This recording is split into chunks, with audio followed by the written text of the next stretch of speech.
Jemaat yang berbahagia, dalam satu hadis riwayat Ad-Dailami dinyatakan, sayati 'alan nas umara'uhum asadun, akan datang suatu masa nanti penguasa dunia ini adalah singa.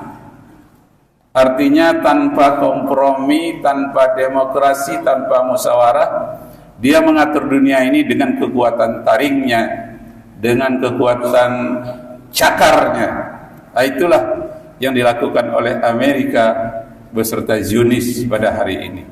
Mereka telah menampakkan gigi-gigi singanya dan kuku-kuku singanya yang diberikan oleh Rasulullah, pengetahuan kepada kita melalui majaz, melalui sindiran, bahwa ingat kalian, satu saat kata Rasulullah akan datang nanti umara'uhum asadun, penguasa dunia ini adalah singa, wa umara'uhum zibun, dan pembantu-pembantu dari singa tadi adalah serigala.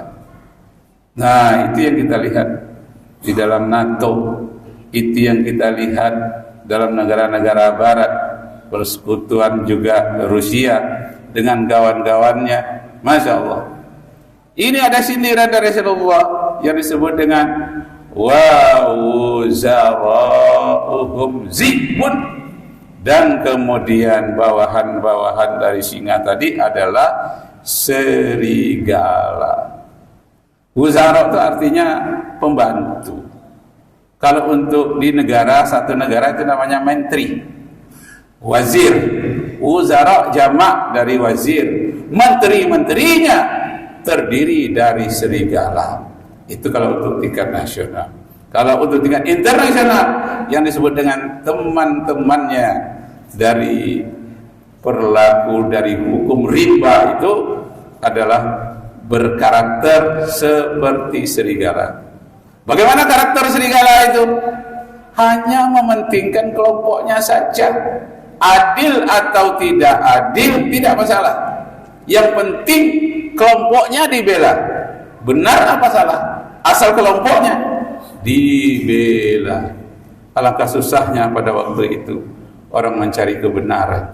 Sudah benar, sudah bulat, misalnya di PBB, masa malah di veto, punya hak veto, padahal sudah benar, kok di veto juga. Itu yang diistilahkan dengan taring singa itu. Mereka mempergunakan hukum binatang atau hukum rimba. Na'udzubillahi min dzalik. Nah, kemudian dikatakan wa qada'uhum kalbun, hakim-hakimnya terdiri dari anjing. Masya Allah, begitu keras peringatan Rasulullah. Ini tanbih namanya, jangan sampai terjadi.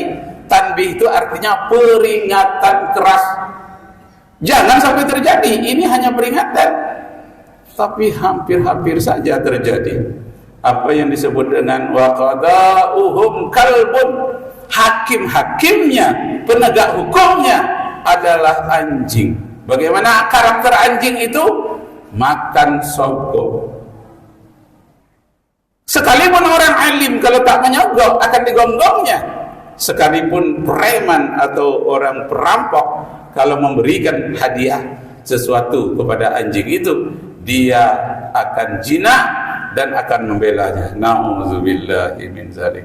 Ini peringatan Rasulullah. Anjing-anjing penjilat begitu banyak, akibatnya korupsi terjadi di mana-mana. Na'udzubillahi min dzalik. Padahal dalam Islam mencuri saja, apalagi koruptor, itu hukumannya adalah hukuman potong tangan. Wasyariqu wasyariqatu faqta'u aydiyahuma. Koruptor laki-laki maupun koruptor perempuan, pencuri laki-laki, pencuri perempuan, faqta'u aydiyahuma, potong tangan keduanya. Na'udzubillahi min dzalik. Kalau diterapkanlah sebagian ini oleh pemerintah kita di Indonesia, korupsi tidak ada lagi. Tapi banyak orang yang akan mempertontonkan tangan-tangannya potong, dan itu bagus. Jadi pelajaran bagi anak-anak yang melihatnya. Nah, jangan korupsi, jangan mencuri. Kenapa? Akan jadi seperti orang itu. Anak-anak menjadi ngeri.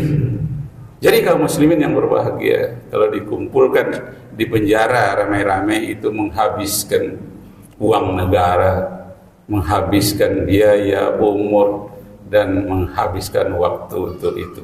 Karena itu perlu suatu terobosan, kedekatan, ketakwaan yang paling baik menghadapi kejahatan-kejahatan seperti itu.